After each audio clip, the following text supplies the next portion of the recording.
The owner of a bankrupt restaurant let an orphan girl live there while he was trying to sell it. But when he walked in unannounced, he was shocked to see what that little girl was capable of. Quick before the story starts. Where are you watching from? Drop it in the comments. The afternoon sun cast long shadows across Springfield Elementary's playground as children streamed through the front gates into waiting arms of parents. Laughter and excited chatter filled the air, a stark contrast to the small, solitary figure waiting on the side street, deliberately away from the main entrance. 10-year-old Sarah Bennett stood quietly against a maple tree, her worn backpack clutched tightly against her chest. Though her brown hair was slightly tangled and her clothes were visibly faded, there was an unmistakable sparkle in her hazel eyes that even hardship couldn't diminish. She watched other children leave with their parents, careful to avoid meeting anyone's gaze. The last thing she wanted was pity. Just one more day, she whispered to herself, running her fingers along the edges of the small, leather-bound notebook, tucked securely in her jacket pocket. The recipe book, her grandmother Martha's parting gift, was Sarah's most treasured possession, a tangible connection to happier times and the home they once had. Sarah had developed a careful routine since they'd lost their apartment 3 weeks ago. Wait until most students had left, take the back streets to avoid neighbors who might ask questions, and find somewhere relatively safe to spend the night. Tonight would be the park gazebo again, unless it rained. The forecast had mentioned scattered showers, and the thought made her stomach tighten with anxiety. "Sarah, are you waiting for someone?" The gentle voice startled her. Sarah looked up to find Miss Carter, the school's music teacher, standing nearby with concerned eyes. Emily Carter was young, perhaps in her early 30s, with kind features and a warmth that made even the shyest students comfortable around her. "I'm fine, Miss Carter," Sarah replied quickly. Too quickly. My ride is just running late." Emily tilted her head slightly, her expression revealing she wasn't convinced. She'd noticed Sarah wearing the same clothes several days in a row. The careful way the child rationed her lunch, the way she lingered after school rather than rushing home. "It's getting chilly," Emily said casually, pulling her cardigan closer. "Would you like to wait inside the music room? I need to organize some sheet music before I leave." Sarah hesitated, weighing her options. The temperature was dropping and the music room was always warm. Plus, Miss Carter never asked too many questions.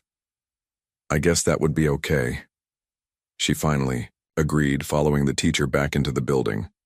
In the cozy confines of the music room, Sarah sat quietly at a desk while Emily shuffled papers at the piano. The silence between them was comfortable, but Emily couldn't ignore her growing concerns. "Sarah," she began carefully, "is everything all right at home?" The girl's fingers immediately found the recipe book in her pocket, clutching it like a talisman. "Everything's fine," she insisted, but her voice wavered. "You know, when I was about your age, I went through a really tough time too," Emily said, sitting down beside Sarah. "My dad lost his job and we had to stay with relatives for a while. It was embarrassing. I didn't want anyone to know." Something in the teacher's voice, the genuine understanding, cracked Sarah's carefully constructed facade. Tears welled in her eyes before she could stop them. "My grandma Martha is in the hospital," she finally admitted, her voice barely above a whisper. "She got really sick, and all our money went to the doctors. Then we couldn't pay rent anymore." Emily's heart sank. "We? Who's taking care of you, Sarah?" The girl looked down at her worn sneakers. "No one right now. Grandma Martha is all I have. She's getting better, though," she added quickly, as if afraid Emily might not believe her. "She just needs more time." "Where have you been staying?" Emily asked gently, already dreading the answer. Sarah shrugged, trying to appear casual. "Different places. The park mostly. Sometimes the library until it closes." Emily fought to keep her expression neutral despite the shock and heartbreak churning inside her. A 10-year-old child sleeping in parks and scrounging for food, it was unimaginable. "Sarah, you can't continue living like this. There are people who can help." "No!" Sarah's reaction was immediate and fierce. "Please don't call social services. They'll take me away." and Grandma Martha won't know where to find me when she gets better. Please, Miss Carter." The desperation in the child's voice was heartbreaking. Emily knew what she was supposed to do, report this immediately.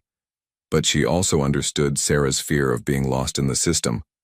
"Let me think," Emily said, buying time. "Are you hungry? When's the last time you had a proper meal?" Sarah's hesitation was answer enough. "There's a place nearby, a little family restaurant called Thompson's. The owner sometimes provides meals for people in need," Emily explained. "Why don't we go there first? We can figure out the next steps after you've had something to eat." As they stepped outside into the gathering dusk, Sarah clutched her precious recipe book with one hand and tentatively took Emily's offered hand with the other. For the first time in weeks, she didn't feel completely alone. What neither of them could possibly know was that this simple act, a compassionate teacher taking a homeless child for a meal, would change not just Sarah's life, but the lives of everyone they were about to meet at Thompson's restaurant. Jack Thompson stood behind the counter of his once bustling family restaurant, wiping the same spot he'd been cleaning for the past 5 minutes. At 45, the stress lines on his face told a story of recent struggles. His serious expression couldn't completely mask the kindness in his eyes as he glanced at the clock, then at the empty tables that should have been filled with dinner customers. Thompson's restaurant had been a neighborhood fixture for decades. Jack had grown up in this very kitchen, learning everything from his parents, watching them transform simple ingredients into dishes that brought the community together. Now, those same walls witnessed his battle to keep their legacy alive. With practiced movements, Jack began portioning out the day's unsold food into containers. It wasn't good business sense, perhaps, but he couldn't bear throwing perfectly good meals away when people were going hungry just blocks away. The bell above the door jingled, startling him. It had been so long since a customer had entered that the sound seemed almost foreign. But it wasn't a paying customer. It was Emily Carter, the music teacher from the local elementary school, with a small, thin girl at her side. "Evening, Jack," Emily said with a warm smile. "I hope we're not intruding." "Never," Jack replied, his eyes moving to the child who stood partially hidden behind Emily. "The kitchen's closed for paying customers, but I've got plenty set aside." Sarah peered cautiously at the tall man. Despite his gruff appearance, something about him reminded her of her grandmother. Perhaps the way his hands moved with confidence as he prepared the food, or the slight furrow in his brow that spoke of concentration rather than anger. "This is Sarah," Emily introduced. "Sarah, this is Mr. Thompson. He makes the best pot roast in Springfield." "It's just Jack," he corrected gently, setting 2 plates on the counter. "Come on over, Sarah. You look like you could use a good meal." Sarah approached hesitantly, drawn by the aroma of home-cooked food.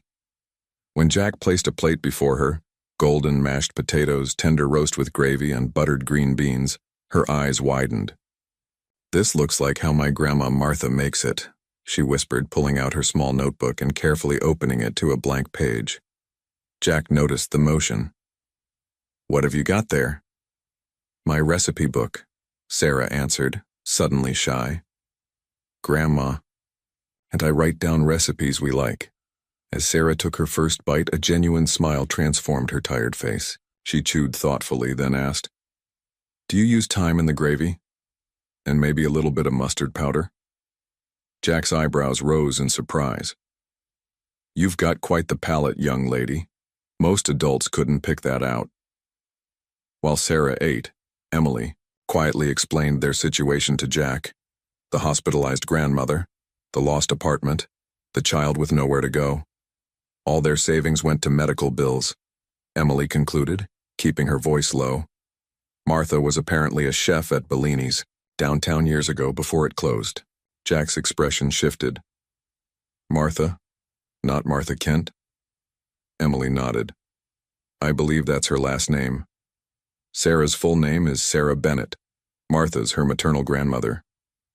Jack leaned against the counter, momentarily lost in thought. "I met her once years ago. She was something of a legend in local restaurant circles." Their conversation was interrupted by Sarah's voice. Why is your restaurant empty? The food is so good. Jack smiled sadly. Times change, kid. People want fancy new places with exotic menus and flashy presentations. A simple family restaurant like this one. He gestured around the room. We're becoming a thing of the past. Sarah frowned, glancing around at the worn but clean tables, the faded photographs on the walls showing the restaurant in its heyday. But this feels like home, she said simply. Jack watched as the girl carefully wrote something in her notebook. Notes. About his food, he realized. Despite everything, she still found joy in this small ritual. Sometimes, Jack said quietly to Emily, the most important things get lost in the shuffle of progress. Little did he know how prophetic those words would prove to be, or how this chance encounter would soon change everything for all of them. The morning light filtered through Thompson's dusty windows as Jack stared at the small sign in his hands. 4 simple words, for sale, that represented the end of his family's legacy. His fingers traced the edges of the weathered frame, remembering how his father had hung the grand opening sign nearly 40 years ago. With a heavy sigh, Jack walked to the front window and placed the sign where it would be visible from the street. Each movement felt like a betrayal to his parents' memory, but the stack of unpaid bills on his desk left no alternative. 3 months behind on rent, suppliers threatening to cut him off. The numbers simply didn't add up anymore. As Jack stepped back to look at the sign, a small face pressed against the glass made him jump. Sarah's wide eyes stared at the sign, then at him, her expression changing from curiosity to dismay.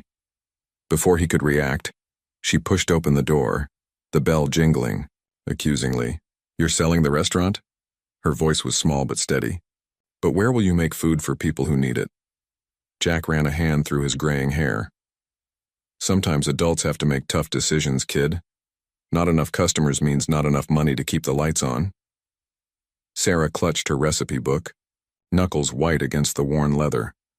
But your food is so good, it's like a hug on a plate. Despite everything, Jack smiled at her description. Thanks, but good food isn't always enough these days. Sarah looked around the empty dining room, her analytical gaze taking in details most children would miss. She walked slowly around the space, touching the wooden tables, studying the old photographs, peering into the kitchen where Jack had fed her the night before. People don't know what they're missing, she declared finally, turning to face him with unexpected determination in her young eyes. My grandma Martha always said that to get people's attention, you have to give them something they can't find anywhere else. Jack folded his arms, intrigued despite himself by the child's earnestness. And what would that be, exactly?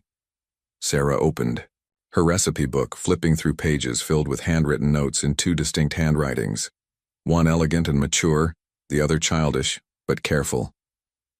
Stories. Grandma Martha said every great dish tells a story about the person who created it and the place it came from. She looked up at Jack with unflinching certainty. Your restaurant has stories, Mr. Thompson. I can feel them in the walls. Before Jack could respond, the door opened again as Emily entered, looking flustered. Sarah. I was worried when I couldn't find you at our meeting spot. She stopped when she noticed the sign in the window. Oh, Jack, I'm so sorry. Jack shrugged, trying to appear casual. It was inevitable. Been fighting a losing battle for months. Sarah looked between the adults, suddenly aware of a world of adult problems beyond her comprehension. But something inside her, perhaps her grandmother's stubborn spirit, refused to accept defeat. I can help, she announced, causing both adults to look at her in surprise. I know I'm just a kid, but Grandma Martha taught me things about food that even grown-ups don't know. There was such conviction in her voice that neither adult laughed. Instead, Jack knelt down to Sarah's level, meeting her gaze directly. And, what do you know about saving a failing restaurant, young lady? Sarah held out her recipe book, offering it like a sacred text. I know that when people forget what matters, sometimes they need a child to remind them. The rain tapped gently against the windows of Thompson's restaurant as Emily finished her passionate plea. Jack leaned against the counter, arms crossed, his expression unreadable as he considered her proposal. "Let me get this straight," he said finally. "You want me to let a 10-year-old homeless girl stay in my restaurant temporarily? Have you thought about the legal implications here?" Emily stood her ground. "I'm not suggesting anything permanent, Jack, but she can't keep sleeping in parks and under bridges. It's just until we locate her grandmother or find a better solution." Jack glanced toward the kitchen where Sarah was contentedly organizing spice jars, seemingly at home among the culinary tools. "And what does Child Services have to say about this arrangement?" he asked, though his voice had softened. Emily bit her lip. "I haven't called them yet. Sarah is terrified of being put into the system and losing connection with her grandmother. Just give me a few days to explore options." Thunder rumbled outside, punctuating the gravity of the situation. Jack sighed deeply, running a hand through his hair. 2 days, he conceded reluctantly. "She can use the small office upstairs, but Emily, we need a real plan." Later that evening, after Emily had left with promises to return with fresh clothes, for Sarah, Jack found himself sitting at a kitchen table with a peculiar child. The restaurant was closed, rain still drumming steadily outside, creating an unexpectedly intimate atmosphere. "So," Jack began awkwardly, "your grandmother taught you to cook?" Sarah nodded, opening her precious notebook. Grandma Martha was the head chef at Bellini's downtown before it closed. "She knows everything about food." Jack raised an eyebrow. "Everything?" "Well," Sarah smiled. "She says nobody knows everything about food. That's why it's magic. There's always something new to discover." As Sarah carefully turned the pages of her notebook, she explained how Martha had taught her about flavors, techniques, and the science behind cooking. She said recipes are like music. They have notes and rhythms and feelings. "My father used to say something similar," Jack admitted, surprised to find himself sharing personal memories. "He called cooking edible storytelling." Sarah's eyes lit up. "That's exactly what Grandma says. She told me every spice in our cabinet has its own story about where it came from and the people who grew it." Jack found himself genuinely curious. "And what was your favorite story?" "The one about saffron," Sarah replied without hesitation. "How it takes thousands of flowers to make just 1 ounce and how people have to pick each tiny thread by hand. Grandma said when we use saffron, we should remember all the careful hands that touched it before ours." Something shifted in Jack's expression as he listened to this child speak with such reverence about cooking traditions. It reminded him of conversations with his own grandmother, long forgotten in the daily struggle to keep the business afloat. "What about your grandmother?" Sarah asked suddenly. "Did she teach you to cook too?" The question caught Jack off guard. "She did, actually. She immigrated from Italy with nothing but her family recipes memorized. No written records. She believed true recipes live in your hands and heart, not on paper." "Is that why you don't have a recipe book?" Sarah asked, gesturing around the kitchen. Jack's laugh held a note of regret. "I guess I thought I'd never forget. But over the years, focusing on keeping the doors open, some things get lost." Sarah regarded him solemnly, with wisdom beyond her years.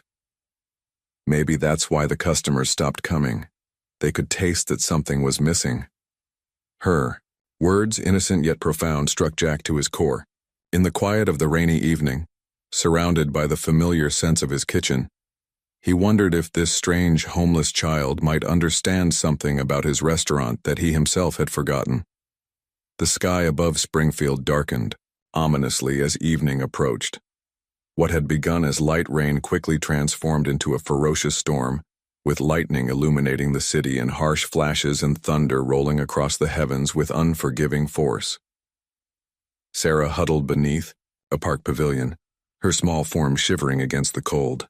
The structure offered minimal protection as wind drove sheets of rain sideways through the open sides. She clutched her precious recipe book inside her jacket, trying to shield it from the elements. The notebook, her last tangible connection to Grandma Martha, could not get wet. The beam of a flashlight suddenly cut through the darkness, sweeping across the pavilion. Sarah's heart raced as she recognized the unmistakable uniforms of police officers approaching. "Hey there. Anyone under here?" A male voice called out, concerned rather than threatening.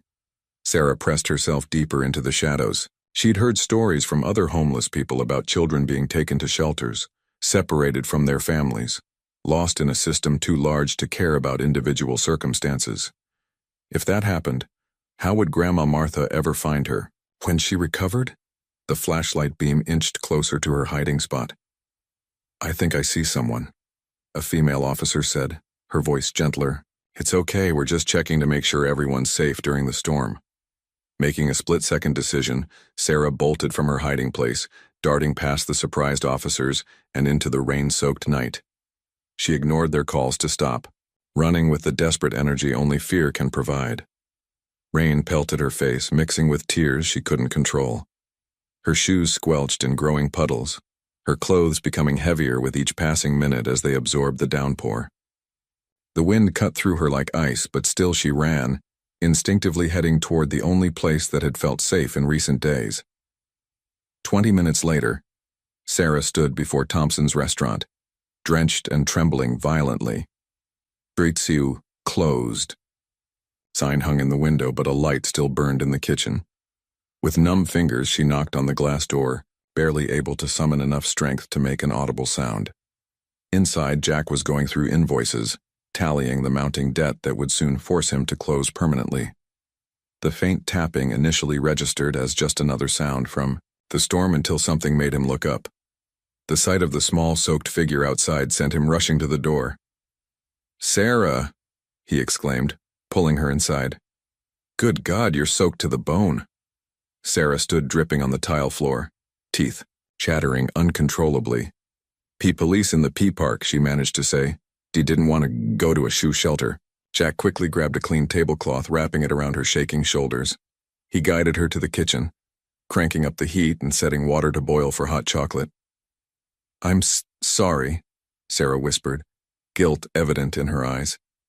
"I didn't know where else to go." Jack said nothing as he gently took the recipe book from her clutching fingers, carefully setting it aside to dry. His mind raced through options, weighing responsibilities against compassion, legalities against basic human decency. As he handed Sarah a steaming mug of cocoa, he watched her small hands wrap around it gratefully, seeking warmth. In that moment, something inside Jack Thompson, a hardened man who'd seen his life's work slowly crumbling, made a decision that would change everything. "Listen to me, Sarah," he said firmly but kindly, kneeling to meet her eyes. "From tonight, you stay here. We have a small apartment upstairs. Until we find your grandmother or figure something else out, you're not spending another night on the streets." Sarah looked up, disbelief and hope warring in her expression. "Really?" "Really," Jack confirmed, surprising himself with the certainty in his voice. "Now drink your cocoa before it gets cold." For the first time since Grandma Martha had been hospitalized, Sarah felt the vice grip of fear around her heart begin to loosen. Jack woke with a start, disoriented by the piercing scream that cut through the night. For a confused moment, he forgot about his new houseguest until a second cry jolted him fully awake. He stumbled out of bed, following the sounds to the small room where Sarah slept. The girl was sitting upright, eyes wide open but unseeing, locked in the grip of a nightmare. Tears streamed down her face as she called out, "Grandma, don't leave me alone, please." "Sarah," Jack said softly, approaching carefully. "Sarah, wake up. You're safe." The child's eyes gradually focused on him, the terror slowly receding as reality replaced the horrors of her dream. She blinked several times, remembering where she was. "I'm sorry," she whispered, embarrassment replacing fear. "I didn't mean to wake you." Jack sat gently on the edge of the bed, maintaining a respectful distance. "No apologies needed. Bad dreams are nothing to be ashamed of." Sarah drew her knees to her chest, wrapping thin arms around them. "I keep seeing Grandma Martha in the hospital," she admitted, all alone with nobody to hold her hand. The raw pain in her voice struck Jack deeply. He'd experienced loss, his parents, his marriage, and now potentially his restaurant. But there was something particularly cruel about a child facing such uncertainty. "Come on," he said, standing and offering his hand. I can't sleep either. Now, how about some warm milk? Downstairs in the kitchen, the restaurant took on a different atmosphere at night, quieter, more intimate. Under the soft glow of a single light, Jack warmed milk in a small pot while Sarah sat at the prep table, her recipe book open before her. "This was my birthday present," she said, her fingers gently caressing the pages. "Grandma Martha gave it to me and said we would fill it together." Jack placed a mug of warm milk with a touch of honey and cinnamon before her. "Your grandmother sounds like a special woman." "She is," Sarah replied firmly, refusing to use past tense. "She taught me everything important. How to measure flour without a measuring cup. How to tell if an egg is fresh. How to make people happy with food." "That last one's the hardest to learn," Jack commented, sitting across from her. Sarah nodded, solemnly. "Grandma says cooking isn't about the food, it's about making memories for people to hold on to." She looked up at Jack, her eyes suddenly filled with a fear no child should have to carry. What if she dies alone in that hospital? What if she's calling for me and I'm not there? What if she never teaches me another recipe? The questions tumbled out, revealing the true burden weighing on her young shoulders. Jack put down his mug and reached across the table, gently taking Sarah's small hands in his. "Listen to me," he said with quiet conviction. "You are not alone in this anymore. Tomorrow we're going to start looking for your grandmother. I don't care how many hospitals we have to call or how long it takes. We will find her." Sarah's eyes glistened with unshed tears. "Promise?" "I promise," Jack said, meaning it more than he'd meant anything in a long time. "I was making her something special," Sarah confided, turning to a particular page in her notebook. "We were creating our own recipe book together. I was going to surprise her with these new recipes I thought of, but then she got sick." Jack studied the carefully drawn diagrams and notes in the childish handwriting. Despite her age, the concepts showed remarkable understanding of flavor combinations and cooking techniques. "Your grandmother will be incredibly proud when she sees these," he said sincerely. Sarah looked around the quiet kitchen, then back at Jack. Could I maybe try one of these recipes here? When Grandma Martha gets better, I want to show her what I made." The request was simple, yet Jack recognized it for what it was, an act of faith, a refusal to surrender to despair. In this child's mind, creating something new was an affirmation that there would be a future where her grandmother would taste it. "Of course you can," he replied. "This kitchen is open to you." In the soft light of the Thompsons' restaurant kitchen, an unlikely bond formed between a struggling restaurant owner and a homeless child, both clinging to fading dreams, both refusing to let go of the people they loved, both finding unexpected strength in a promise made over warm milk at midnight. Jack Thompson sat at his desk, staring at the piece of paper in his hands. The offer to buy Thompson's restaurant was insultingly low, barely enough to cover half his outstanding debts. Despite everything, he couldn't help but feel a pang of resentment. 15 years of pouring his heart and soul into this place, and this was all it was worth to someone else?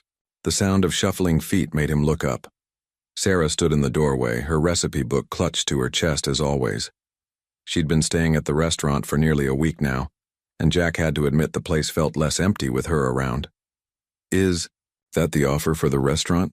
she asked, her perceptive eyes taking in his troubled expression. Jack nodded, not bothering to hide the truth. "Not a very good one, I'm afraid. But you're still going to take it?" The disappointment in her voice was palpable. "I might not have a choice, kiddo." Jack sighed, running a hand through his hair. "The bills keep coming, and the customers don't." Sarah stepped fully into the office, her small face unusually determined. "What if we could bring the customers back?" Jack gave her a sad smile. "I've tried everything. New menu items, special discounts, advertising in the local paper, nothing works." "Maybe you haven't tried the right thing yet," Sarah insisted, opening her recipe book. "Grandma Martha always said that when times are tough, you don't abandon traditions, you remind people why they mattered in the first place." Before Jack could respond, Emily appeared in the doorway, her face brightening when she saw them both. "I hope I'm not interrupting," she said. "I brought some clothes for Sarah and wanted to check how everything's going." Sarah turned to Emily, excitement replacing her previous solemnity. "Ms. Carter, we need your help with something important." Emily raised an eyebrow, glancing between the child and Jack. "What kind of help?" "We need to save the restaurant," Sarah declared. "And I have an idea, but we need your music."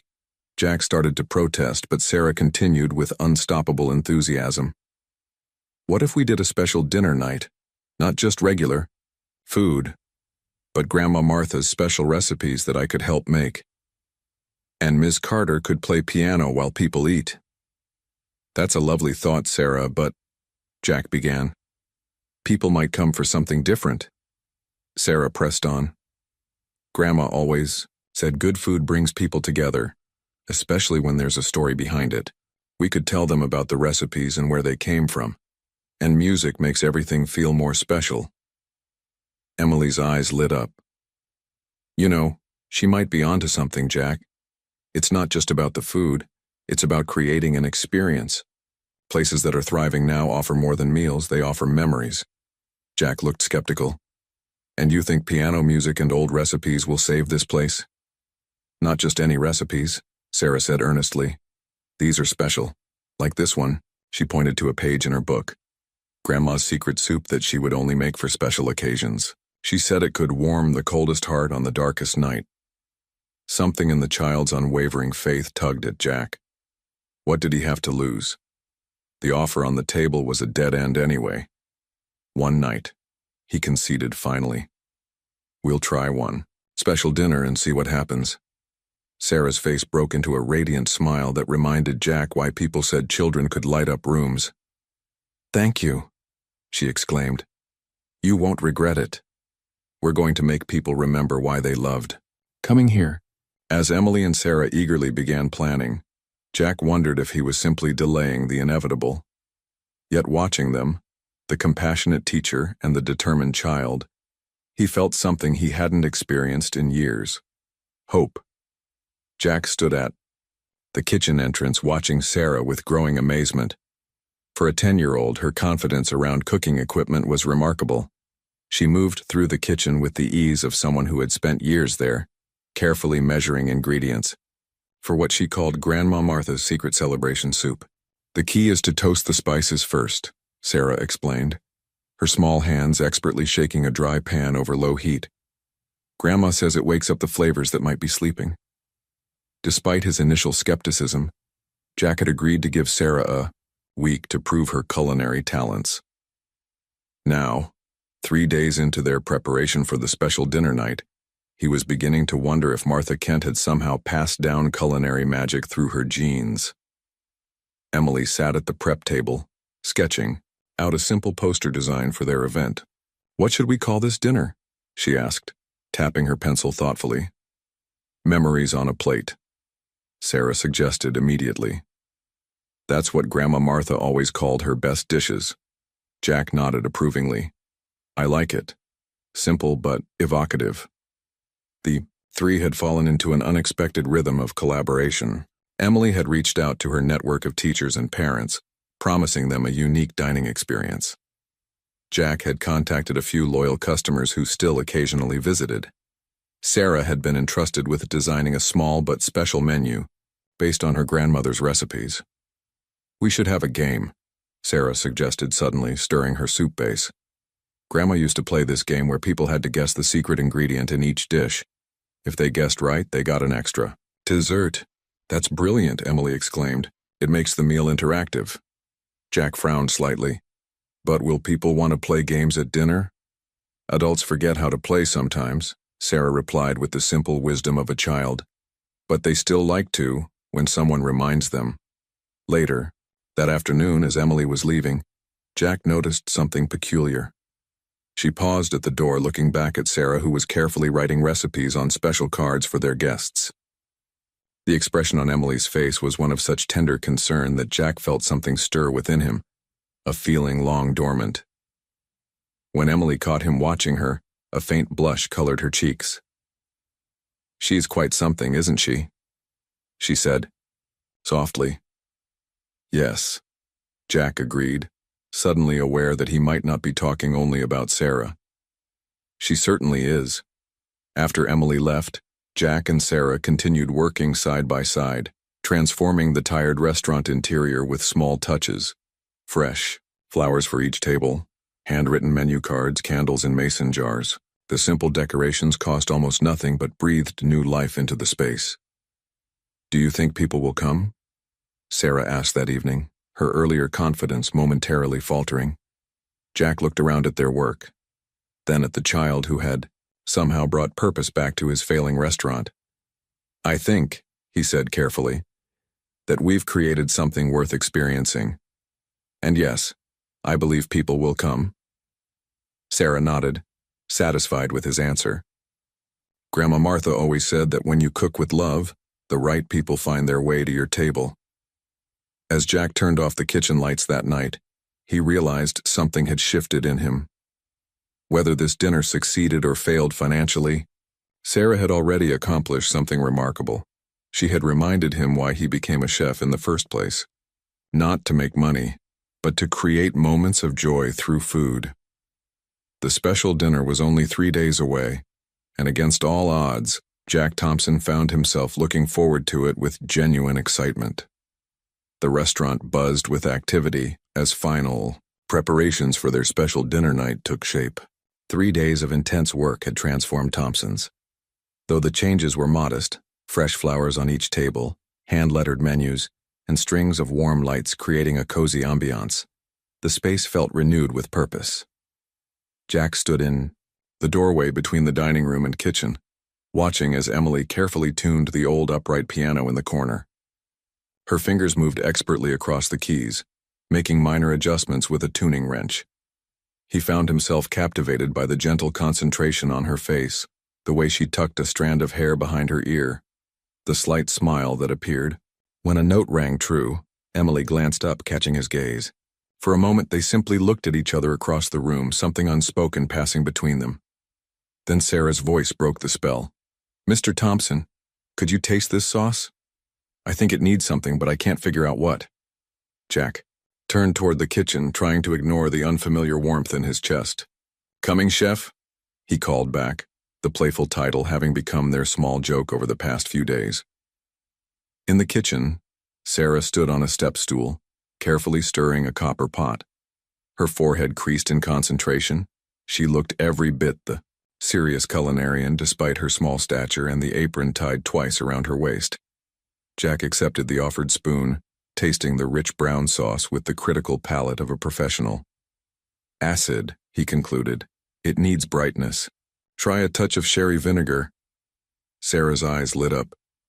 Yes, that's exactly what Grandma would say. She always told me to look for balance. Sweet, salty, sour, bitter. As Jack reached for the vinegar on a high shelf, he studied the girl who had somehow inserted herself so completely into his life in just a short time. Her culinary intuition was remarkable, especially for someone so young. What struck him most, however, was her resilience. Despite everything she'd endured, her passion remained undimmed. You're going to be quite the chef someday, he said, handing her the vinegar. Sarah beamed at the compliment, carefully adding a few drops to her sauce. Grandma says cooking is like painting with flavors. You have to know which colors work together. From the dining room, piano music suddenly filled the air, Emily testing the instrument with a gentle, flowing melody. Sarah paused her stirring, listening with evident delight. Ms. Carter plays beautifully, she observed. It makes the food taste better already. Jack nodded, finding himself drawn back to the doorway. Emily was lost in the music, her expression serene as her fingers danced across the keys. The melody was something classical that Jack couldn't name but found inexplicably moving. Sarah appeared beside him, watching Emily with equal appreciation. After a moment, the perceptive child looked up at Jack, then back at Emily, a knowing smile spreading across her face. You like Miss Carter, she stated simply. Jack felt a flush creep up his neck. She's been very kind to help us with this dinner. Sarah rolled her eyes with the exasperation only a child could master. That's not what I mean. You like her. The way people like each other in movies. Before Jack could formulate a defense, Sarah continued matter-of-factly. It's okay. She likes you too, I can tell. How could you possibly know that? Jack asked, equal parts embarrassed and curious. By the way she looks at you when you're busy doing something else, Sarah replied sagely. Grandma Martha says that's how you... No, it's real. When they watch you even when they think no one's watching them. Jack opened his mouth to respond but was saved by Emily concluding her impromptu performance. She looked up, catching sight of her small audience. How does it sound? She called. Perfect, Jack and Sarah answered in unison. Emily rose from the bench. Sarah, would you like to try something? I remember you mentioned you sing in school choir. The girl hesitated, suddenly shy. I'm not very good. Nonsense, Emily encouraged. Music, like cooking, is about joy, not perfection. With gentle, coaxing, Sarah approached the piano. Emily played a few introductory notes, and to Jack's surprise, the child began to sing.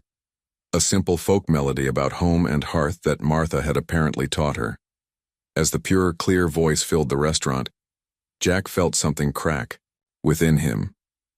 A wall he'd built around himself crumbling just a little. In the golden afternoon light watching this impromptu performance, he could almost believe they were something like a family.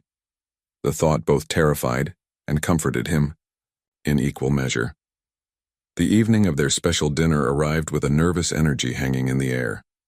Jack straightened his collar for the third time, peering anxiously through the kitchen doors at the empty dining room. It was 15 minutes until opening, and despite Emily's assurances that people would come, doubt gnawed at him. Sarah, standing on her step stool at the prep station, seemed to sense his unease. Grandma Martha says the best meals happen when you cook like everyone's already arrived and having a wonderful time. Jack smiled despite himself. Your grandmother is a wise woman. The soup is perfect, Sarah declared, giving the large pot a final stir. Remember, it's our secret weapon. The child's unwavering confidence was contagious. Over the past week, Jack had watched in amazement as Sarah's culinary instincts guided them through creating a simple but special menu. Each dish contained what she called a happiness ingredient, some unexpected element that elevated the familiar to something memorable. The bell above the door jingled, and Jack's heart leapt. Emily entered, wearing a simple but elegant dress, carrying a small vase of fresh flowers.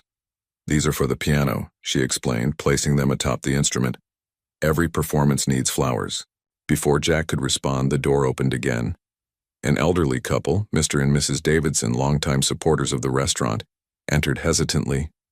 We got your call, Jack, Mr. Davidson said, looking around at the transformed space. Thought we'd come early and support whatever new venture you're trying. Jack welcomed them warmly, showing them to the best table by the window.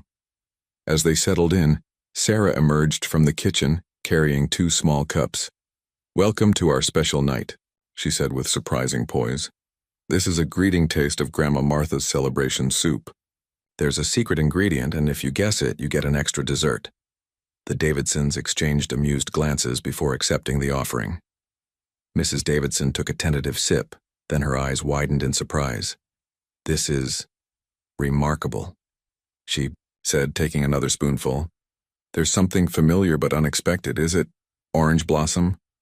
Sarah's delighted laugh brightened the room. Close. It's Meyer lemon zest and a tiny touch of lavender. Grandma Martha says it reminds people of spring mornings. As if the Davidsons had broken an invisible barrier, more guests began to arrive. Emily's teacher colleagues, a few curious neighbors, even the local newspaper food columnist who had heard whispers of something special happening at Thompson's. Soon, every table was filled. Emily began playing softly at the piano, creating an atmosphere of warmth and nostalgia. Jack moved between kitchen and dining room, explaining each dish as it was served, sharing stories of its origin that Sarah had carefully coached him on. This roast, he told a captivated table, has a glaze based on a recipe that Sarah's grandmother created for a governor's dinner 30 years ago. The secret is black garlic and local honey. Throughout the evening, Sarah remained primarily in the kitchen, too shy for full dining room interactions but occasionally peeking out to see people's reactions to her food. Her face glowed with pride each time a clean plate returned or when she heard appreciative murmurs from the guests.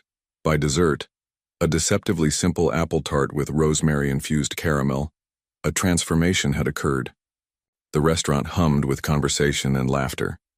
Several guests asked if these special dinners would become regular events. The food columnist was taking extensive notes. As the evening wound down and satisfied customers departed with warm goodbyes, the three architects of the evening gathered in the kitchen. "We actually made a profit," Jack announced, counting the night's receipts with amazement. "Not enough to save the restaurant long-term, but enough to do this again."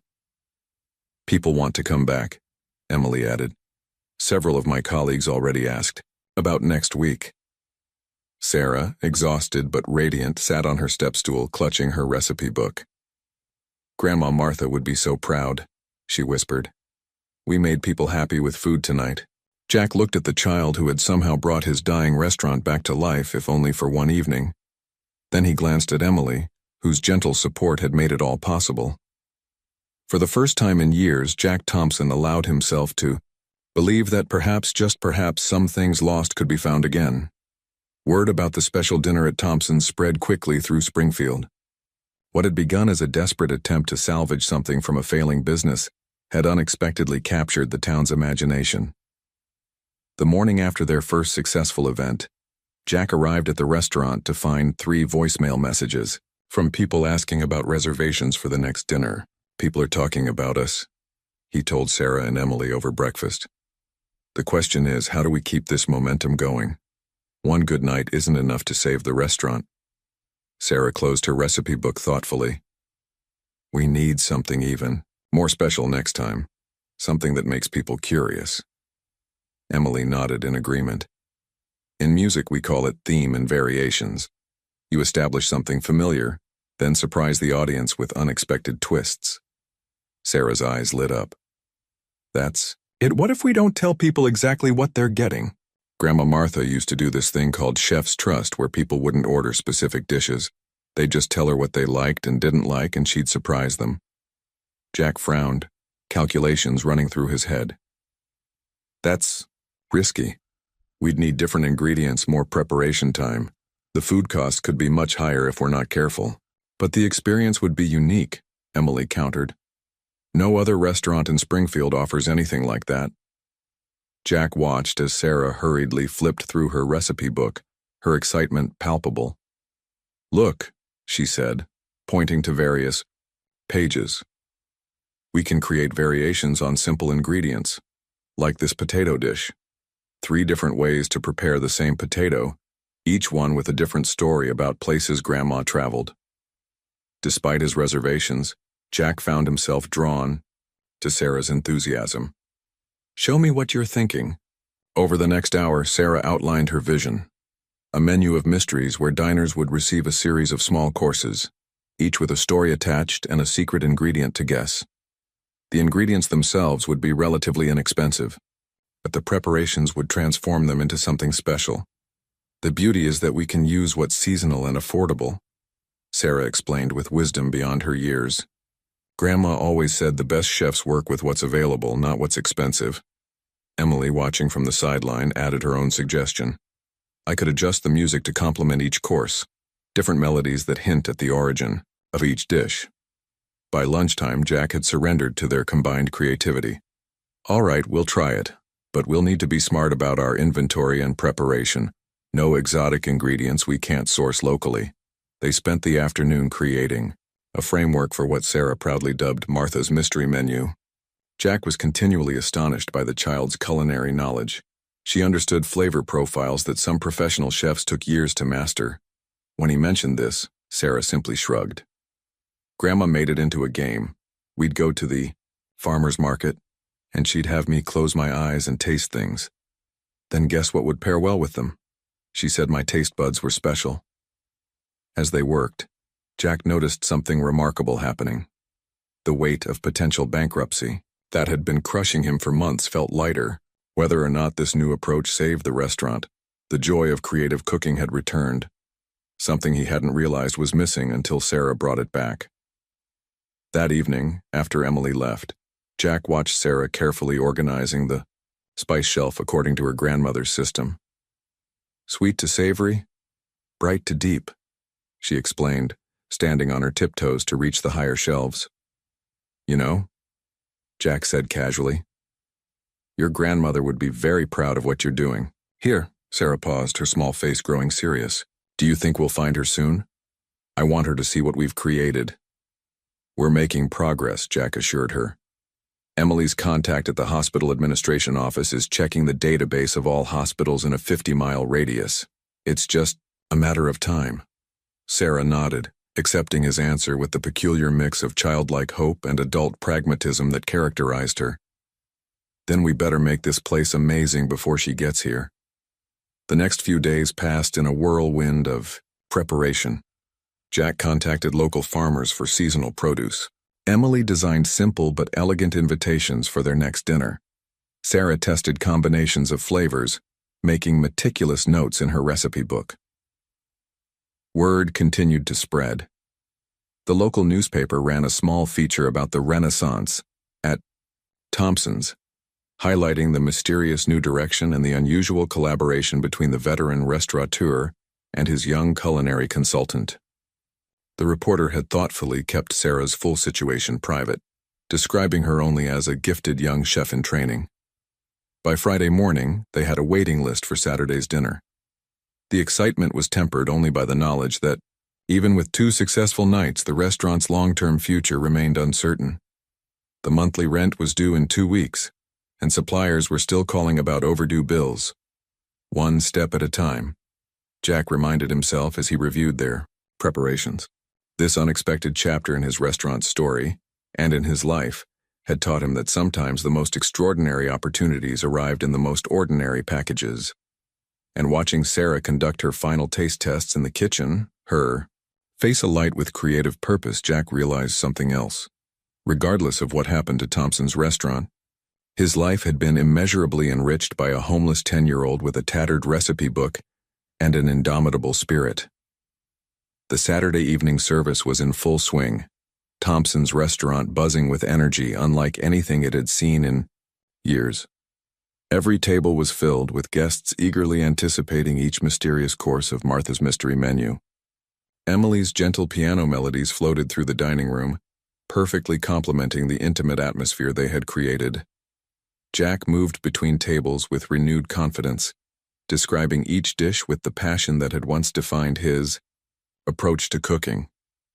The guests responded enthusiastically, participating in the guessing game of secret ingredients and sharing their own food memories sparked by Sarah's creations. In the kitchen, Jack had enlisted 2 former employees who had heard about the restaurant's revival and offered to help for the evening. They handled the basic preparation, allowing Jack to focus on final touches and presentation. But the true heart of the kitchen remained Sarah, whose intuitive understanding of flavors guided each plate. The dinner had progressed beautifully through 5 courses, with the main entree, now being served, a deceptively simple-looking braised beef dish that concealed layers of complex flavors. As Jack finished his explanation to the last table, he turned toward the kitchen intending to check on dessert preparations.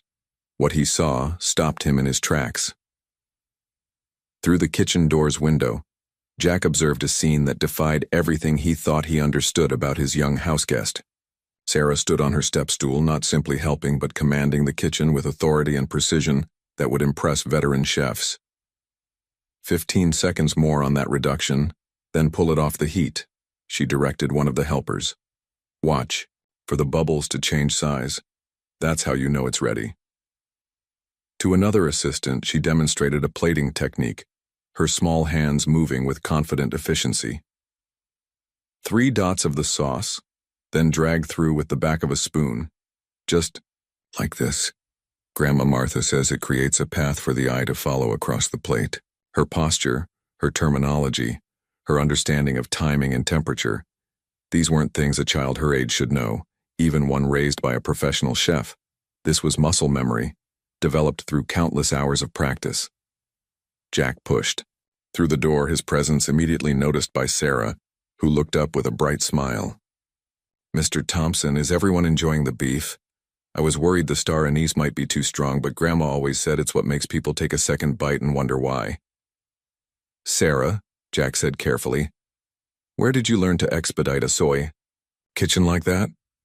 The girl looked confused. "Like what?" "Like a head chef with years of experience," Jack clarified, watching her closely. "The way you're directing everyone, your understanding of timing, the technical terms you're using, these aren't things you pick up just by watching." Sarah glanced down, suddenly self-conscious. "Grandma didn't just teach me recipes. From when I was little, she'd put me on a stool next to her in the kitchen at Bellini's. The other chefs would let me help when the owner wasn't around. They called me Little Chef. I thought everyone cooked like this." One of the helpers chuckled. "Boss, this kid knew the exact moment to pull my sauce without even looking at it." She heard the sound change from across the kitchen. Jack stood speechless, reassessing everything he thought he knew about Sarah. She wasn't simply a child with a good palate. She was a culinary prodigy with training that most aspiring chefs would envy. "Why didn't you tell me?" he asked gently. Sarah shrugged, her expression mixture of pride and uncertainty. "I didn't think it was special. Grandma Martha always said cooking is just paying attention with all your senses."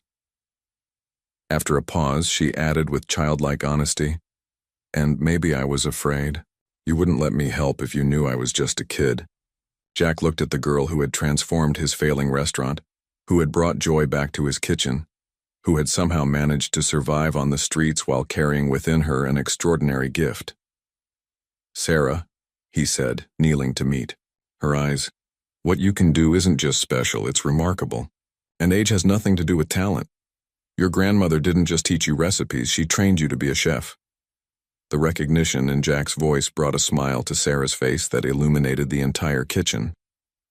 For the first time since meeting her, Jack saw not just a vulnerable child in need, but a young culinary artist coming into her own. The moment was interrupted by the kitchen timer's insistent beep.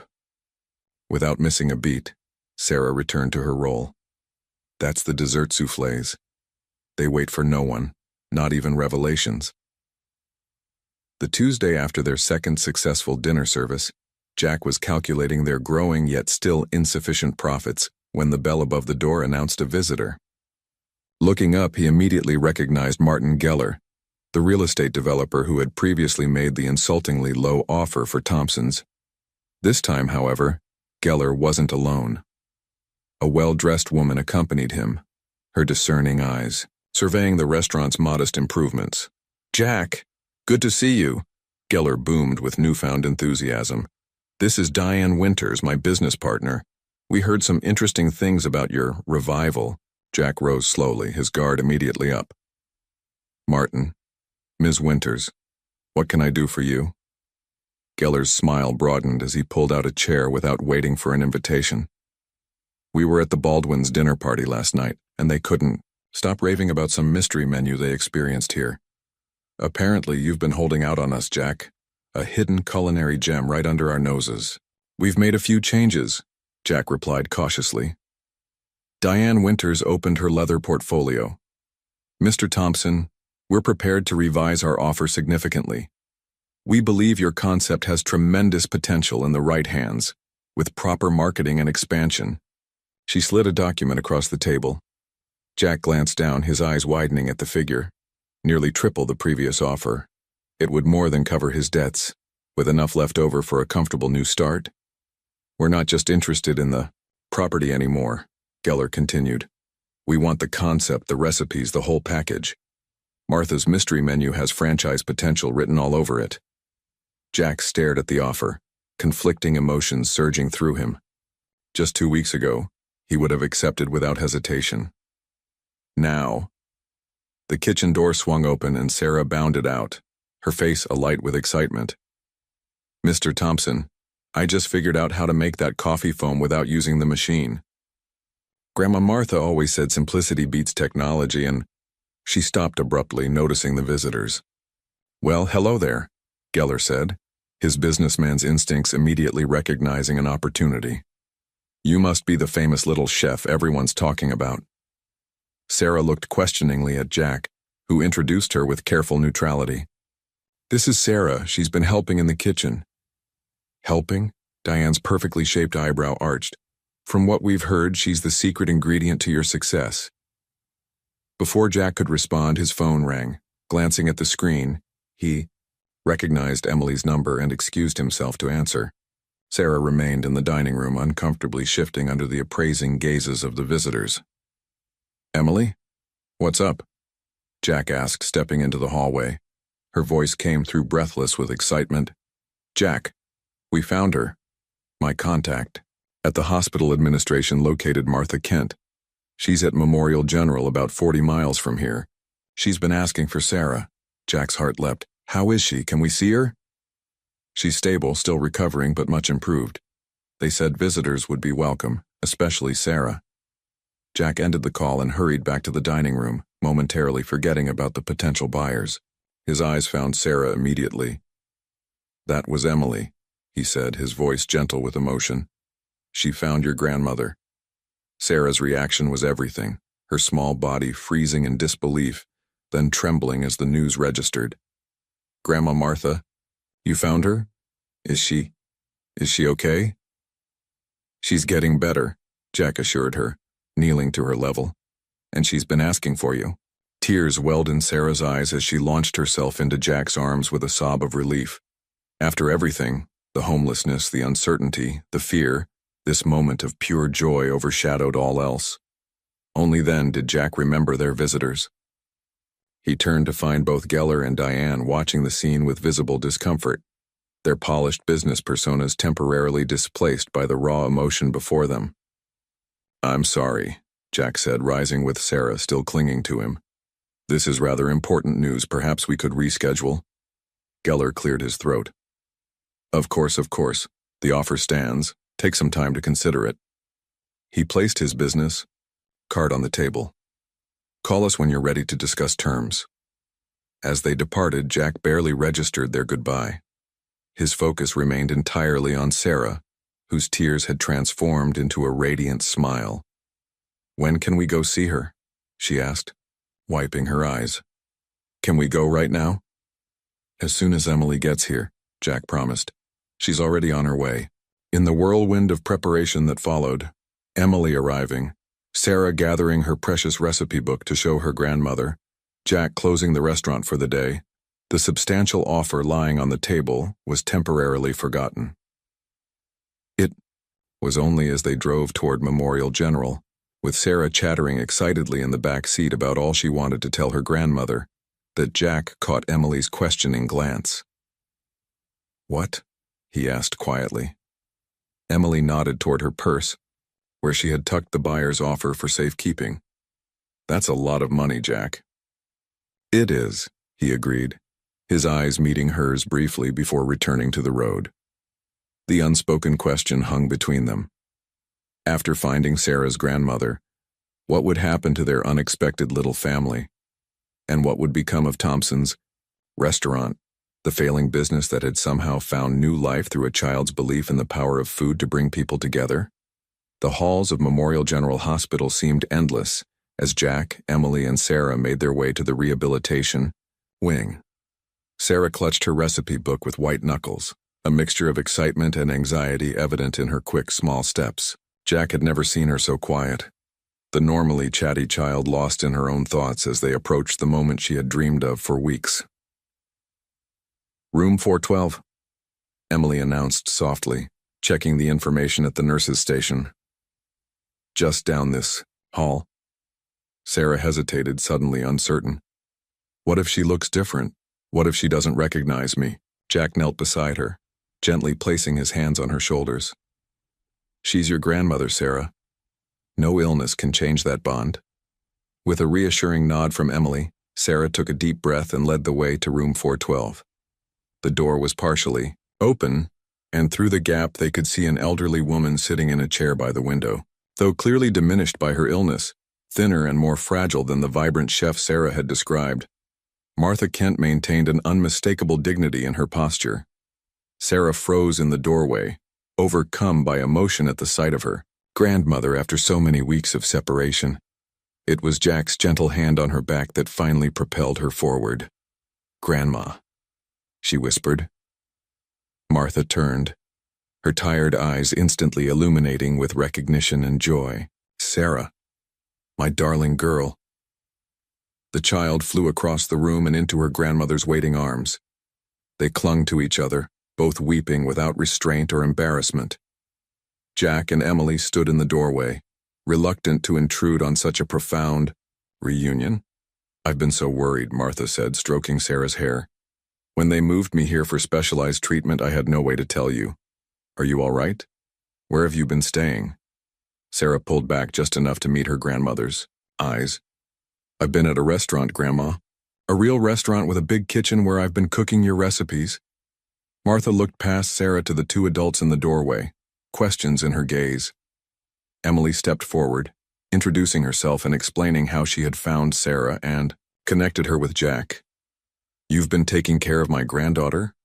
Martha asked Jack, gratitude and wonder in her voice. "To be honest, I think she's been taking care of me," Jack replied with a warm smile. "Your granddaughter has quite the culinary gift, Mrs. Kent." "Martha, please," she insisted, keeping an arm firmly around Sarah as if afraid the child might disappear again. Sarah eagerly opened her recipe book, showing her grandmother the new entries, the variations she had created, the notes on guest reactions. "We made a special menu, Grandma. We called it Martha's Mystery Menu after you, and people had to guess the secret ingredients just like you taught me." Martha's eyes filled with tears again as she examined the book, recognizing her own culinary legacy carried forward through her granddaughter's hands. "You didn't just keep these recipes safe," she whispered. "You gave them life, Sarah. You made them your own." Jack explained how Sarah had transformed his failing restaurant, bringing back customers and reigniting his passion for cooking. As he described their special dinner nights, he noticed Martha studying him intently. "Thompson's restaurant," she said thoughtfully. "I remember that place from years ago. Your father had quite the touch with pastry, as I recall." Jack was startled. "You knew my father?" Martha smiled. Springfield's culinary world was small back then. "We competed in the same circles, but always with respect." Her expression grew serious. "And now you've taken in my Sarah when she needed help most. I can never repay that kindness." The conversation was interrupted by a nurse arriving with Martha's medication. As she administered it, Martha asked casually, "So what are your plans for the restaurant now, Mr. Thompson? Sarah makes it sound like you've found a winning formula." Jack hesitated, exchanging a glance with Emily. The buyer's offer weighed heavily on his mind, but this hardly seemed the time to discuss it. Martha, however, was no fool. She had spent a lifetime reading people across a kitchen pass. "Ah," she said knowingly. "Someone's made you an offer, haven't they, for the restaurant and the concept?" 6 months had passed since that fateful evening when a homeless 10-year-old girl had first stepped through the doors of Thompson's restaurant. The same doors now displayed a brand new sign, Martha and Sarah's, in elegant hand-painted letters. The line of customers waiting for tables stretched halfway down the block, a common sight these days. Inside, the restaurant hummed with life. The decor remained deliberately simple but warm. Family photographs mixed with framed recipe cards on the walls, fresh flowers on every table, and the soft glow of vintage pendant lights casting a golden ambiance throughout the space. In the kitchen, a remarkable transformation had taken place. New equipment shared space with lovingly maintained classics. The staff had doubled, yet the heart of the operation remained the same. Sarah and her grandmother Martha, working side by side at the central prep station. Martha, now fully recovered and vibrant again, supervised her granddaughter's technique as Sarah expertly plated their signature dessert. Though still a child in many ways, Sarah moved with the confidence of someone born to this craft, her small hands precise and steady. "Easy with that sauce, dear," Martha advised gently. "Remember what we always say. The last touch should be the lightest." Sarah finished with a grin. I remember, Grandma. Jack watched this exchange from the past, marveling at how fate had intervened in all their lives. That day at the hospital 6 months ago had changed everything. When Martha had learned of the buyer's offer, she had surprised everyone with her counter-proposal. "Why sell something you've rebuilt with such love?" she had asked, her businessman's mind still sharp despite her illness. "My medical treatments are covered by insurance now that they've sorted out the paperwork mess. Once I'm discharged, I'll need somewhere to live with Sarah and work. Why not combine our talents instead?" Of walking away, the partnership had been Martha's idea. With her culinary reputation still respected in Springfield and her decades of restaurant knowledge, combined with Jack's established business and Sarah's undeniable talent, Martha and Sarah's had quickly become the most talked-about dining establishment in the region. The door from the dining room swung open as Emily entered, carrying her music sheets. She had officially joined the restaurant team 3 months ago, leaving her teaching position to become their full-time music director and, as of last month, Jack's fiancée. "Full house again tonight," she announced, pausing to drop a kiss on Jack's cheek. "The culinary memories theme is a hit. People are sharing stories about their own family recipes at their tables." This was their newest innovation, themed nights, where each course was paired not just with music, but with the story behind its creation. Guests were encouraged to participate, creating an interactive dining experience unlike anything else in the city. Martha nodded approvingly. "Food has always been about more than sustenance. It's about connection, history, love. We're just giving people permission to celebrate that." The restaurant's success had allowed them to expand their mission beyond serving paying customers. Every Monday when the restaurant was officially closed, they opened their doors to homeless families and individuals for a free community meal.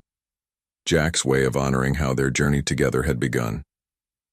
The book publisher called again, Emily mentioned to Martha.